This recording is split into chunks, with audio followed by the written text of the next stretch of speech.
Hey everybody, welcome back to RPG Rookies, where we cover Dungeons and Dragons, tabletop role-playing games, dungeon crawlers, and all things fantasy. I am your dungeon minion. You heard right, I said minion, because I'm certainly no master. Today we have another product review. Today I'm going to be reviewing this product here for 5e. This is called Mordekainen's Tome of Foes. It says here on the bottom, discover the truth about the great conflicts of the multiverse in this supplement for the world's greatest role-playing game. Let's look at the back over here. It says, pages from the greatest of mages.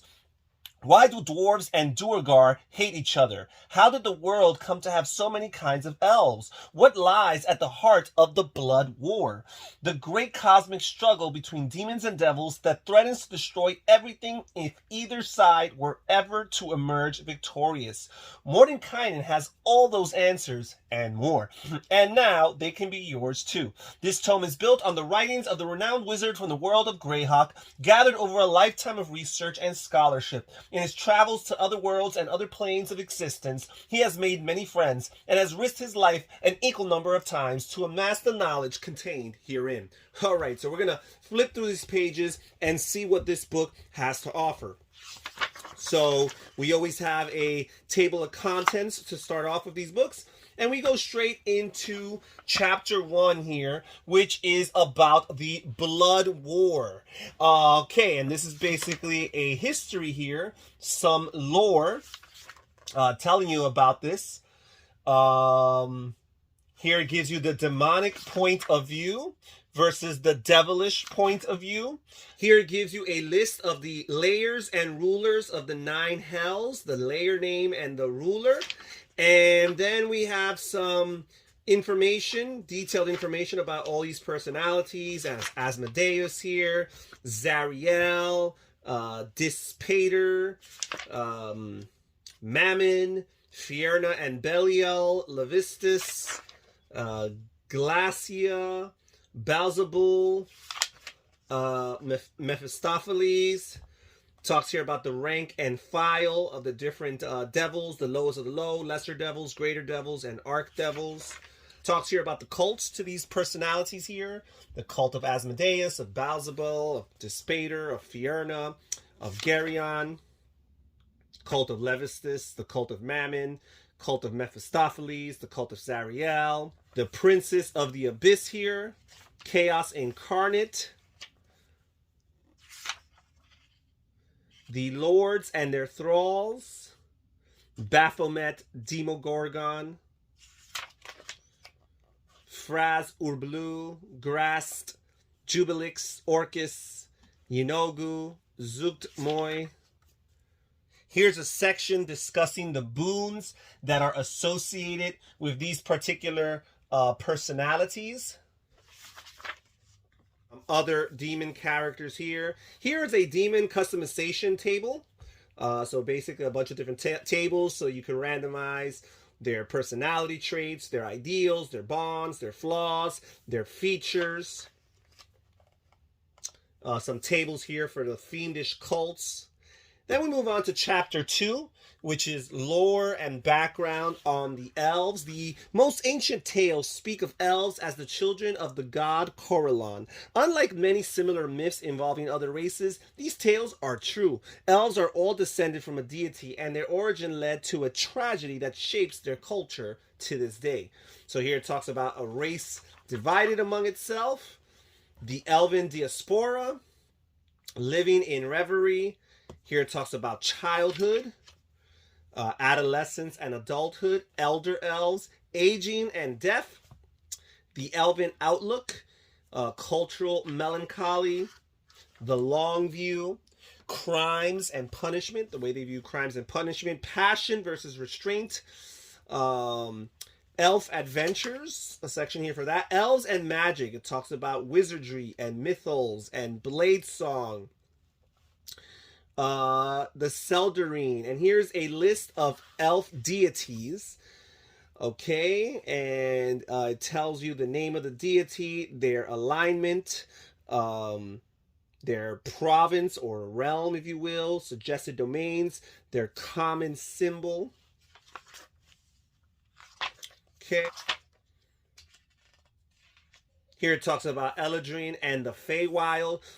The Feywild exists separate but parallel to the material plane. It is a realm of nature run amok, and most of its inhabitants are sylvan or fey creatures. In these respects, the Feywild has certain similarities to Arvindor. Okay, here it has a section for the Drow. When the primal elves chose to take the form of mortals, they were one people split by conflicting loyalty to gods who reviled each other. The schism led to a conflict that ended with Lolth retreating to the Abyss and her adherents exiled to the Underdark. This banishment enabled the victors to once again live in peace on Arvindor, but did nothing to heal the rift. The Dark Seldarine. Here it talks about the Drow, or the Drow deities, who they venerate as powerful godlike figures. We have their names, their alignments, their provinces, their suggested domains, and their common symbols. Okay. Let's see here. Here we have a section for the Raven Queen and the Shadar Kai. The Raven Queen is trapped by her fascination with the past. She sits in her fortress amidst all the memories of the world, looking at the ones that please her most, as though they were glittering jewels. Many great wizards have attempted to understand her motives, but like a raven, she has always remained cryptic, keeping her catch of secrets just out of their reach. A quote from High Lady Illustrial Silverhand. Okay. Here we have a section here for elf sub-races, random height and weight for them. Eladrin are natives to the Feywild, a realm of beauty, unpredictable emotion, and boundless magic. And Eladrin is associated with one of the four seasons, and has coloration reminiscent of that season, which can also affect the Eladrin's mood. So the Eladrin will have skin and characteristics corresponding with either autumn, winter, spring, or summer. And here are some tables depending on the particular season that players can use to determine personality traits and flaws for these Eladrin elves. Here's a section for Sea Elf, Shadar Kai, some more elf tables as far as elven trinkets are concerned. Adventure story hooks for non-drow elves, drow adventure story hooks, the Drow House specialties. And now we move on to chapter 3, which is the story or the history behind the hatred between the dwarves and the Duergar. And here it says, to impartial observers, the tale of the ancient war between dwarves and Duergar is at its heart a tragedy, the story of a people turned against each other by bitterness and resentment. Once the dwarves were unified in their worship of Moradin, the deity who crafted the first dwarves from metal and fire. Today, the race is splintered into those who still embrace him as their father and creator, and those who have sworn to topple him from his divine throne. Okay, so here it talks about the deep roots of war. Here is a section in particular for the dwarves, the path to perfection, lifetime of glorious labor. How about that? Mind as rigid as a stone, all for one, the clan, roles in the clan, one for all, the stronghold, which is a living monument here. The island of stability, beautiful on the inside, defense comes first. So here's a section for dwarves within the different settings within D&D lore, D&D universe. We have the dwarves of Greyhawk, hill dwarves versus mountain dwarves. The dwarves of the Forgotten Realms. Here we have the gold dwarves. And, of course, the shield dwarves. We have the dwarves of Dragonlance, including the gully dwarves. We have the Dwarven religion. Here's a section for Dwarven religion. So first here it talks about the aforementioned Moradin, the father of the dwarves, who crafted his children from metal and fire and gems and imbued them with souls as he cooled them with his breath. So here's a list of other Dwarven deities and their names, their alignments, their provinces, suggested domains, and common symbols. Here's a section for other deities, the dual role of Abathor, the enemies all around. Here it talks about dragons as an enemy of the dwarven kind because the dragons are attracted to treasures and precious metals, and the dwarves tend to hoard and gather these in their fortresses. So therefore, of course, a dragon would be seen as an enemy. So it talks about their relationship to black dragons, blue dragons, green dragons, red dragons, and white dragons. Here is a little box here for dwarves and ale. Dwarves have a reputation for being able to consume great quantities of ale. Although drinking plays a significant role in their culture, it is a mistake to assume that intoxication has the same effect on them as it does on humans. Humans drink to forget, while dwarves drink to remember. A dwarf deep in his cup is overcome by powerful, vivid memories of his past, especially events tied to lost kin, great deeds, or monumental failures. All right, really cool. Then we have a section here for giants, orcs, and the Duergar, of course. When clans collapse, here's a section for dwarf adventures. And then we move on to the Duergar. And it says here that the Duergar see themselves as the true manifestation of dwarven ideals. Clever enough not to be taken by the treacherous deceptions of Moradin and his false promises. Their period of enslavement and the revolt against the mind flayers led by their god Ladugur purged the influence of the other dwarven gods from their souls and thus made them into the superior race. Duergar have no appreciation for beauty, that ability having been erased from their minds by the mind flayers long ago, and any thought of recapturing it obliterated by Moradin's betrayal. The Duergar lead bleak, grim lives, devoid of happiness or satisfaction, but they see that as their defining strength, the root of Duergar pride, as it were, rather than a drawback to be corrected. Okay, so here it talks about their rules of conduct, then a section here for their deities. Basically, their deities consist of two here, Deep Duera and Ladugur. Here it talks about their stronghold, the power of the mind, Duergar characters, and their traits. Here are some tables for group composition, group leader, special allies, purpose of travel, special circumstances, different dwarves in the clan, their status, their notable traits, their vocations, adventure story hooks for dwarf adventures, dwarf quirks, group composition here, Duergar tables here for special allies, Duergar in the clan, their status, their noticeable traits, some story hooks and adventure hooks for the Duergar. Here we move on to chapter 4, the Gif and their endless war. Says here, the story of the Gif is rooted in a cruel twist of cosmic fate. Inspired by the great leader for whom the race is named, the Gif rose up to overthrow the mind flayers that held them in servitude. But after they won their freedom, two factions among the Gif disagreed on what kind of civilization they would forge. That disagreement quickly flared into open hostility, and the two groups distanced themselves from one another to pursue their separate agendas. They remain bitter enemies today, each side willing to fight to the death whenever they cross paths. Okay, then it talks here about the Gif Yankee and their revered queen, born to serve. It talks here about Vlad Kif's dilemma. Okay. Here it talks about Tunarath. They call it the city of death. I would mock such a tired excuse for a name, but if it fits, who am I to argue?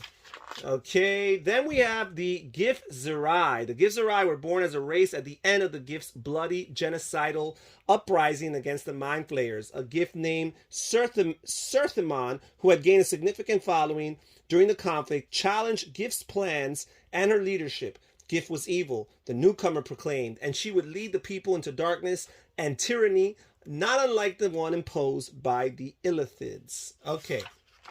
Talks about their fortress cities, going on the attack. Here are some sections for Gif characters, their traits, some tables to add names to them, personality traits, ideals, bonds, and flaws. Then in chapter 5, we have a section here for halflings and gnomes. Creatures of many races and cultures are embroiled in struggles that flare up across the multiverse. Other folks survive in the face of all this turmoil by keeping a low profile and avoiding the wars and other depredations that keep the outside world in a state of flux. Halflings and gnomes are two groups that have survived by remaining largely unnoticed by the aggressive powers of the cosmos. And here we have a section talking about halflings and their lives, their gods, what it's like to be a halfling adventurer. Here are some tables to determine their personality traits, ideals, bonds, and flaws, some reasons for adventuring. Then we have a section here for the gnomes. Same thing, talking about their lifestyles and their gods, their deities, their homes, the Golden Hills, the gnome adventures, gnome characters, their traits, some tables here for determining their ideals, their bonds, and their flaws. Then in chapter 6, we have another bestiary here. It says this bestiary provides game statistics and lore for more than 100 monsters suitable for any D&D campaign, including old favorites from past editions of the game, as well as original creations. And this right here is probably the heart of this product right here, for as great as all of this lore and background information that tells us the history and the purpose of all of these different prominent races within the D&D universe. This right here is probably the meat of the book here. It's why you want to purchase this, because it's additional monsters and bad guys for you to flirt around with for your adventures. So you've got the Alep here. Here we have the Astral Dreadnought. We have the Balhanath. We've got the Burbalang and the Bone Claw. We have the Cadaver Collector, the Choker. Okay, here we have the Bronze Scout and the Iron Cobra. We've got the Oaken Bolter and the Stone Defender. We've got the Corpse Flower. We've got the Deathlock. And here we have the Deathlock White. We've got some demons here. We've got the Alkalif, the Armanite. We have the Bulazau. We have the Daibuk and the Maurazi. We've got Melidius and the Nabasu. We have the Rudderkin, the Abyssal Wretch, and the Sibriex. Here we have the Wastrelith. And some nice art here in the section in the center of this book here. It says, Demon Lords often turn against each other. Here, Zuktmoy will soon face the treachery of Jubilex. Okay. Then here we have Demon Lords like Baphomet. Okay. We have Demogorgon. Alright. We have Fraz Urblu. We have Grast. We have Juiblex. We have Orcus. We have Yinogu. We have Zuktmoy. Here we have a Darrow Savant. We have Black Abishai. We have a Blue Abishai. And of course, there's a green, a red, and a white Abishai. We've got Abnazu. We've got the Hellfire Engine. We've got Maragon and Narzugon. We have Nuperibo. We have an Orthon. Here we have a section for devils. Here is Baal or Baal. Here we have Geryon. Here we have Hutjin or Hutijin. Here we have Malak. And here's some original artwork from first edition.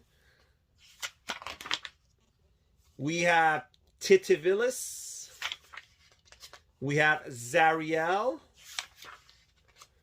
Then here we have a section for the Drow. We have the Drow Arachnomancer, the Drow Favored Consort, the Drow House Captain, the Drow Inquisitor. We have the Drow Matron Mother. We have the Drow Shadowblade. Here we have a section for the Duergar. We have the Duergar Despot. We have the Duergar Hammerer. We have the Duergar Calvarachni. We have the Duergar Mindmaster. We have the Duergar Screamer and the Duergar Soulblade. And here we have the Duergar Stoneguard.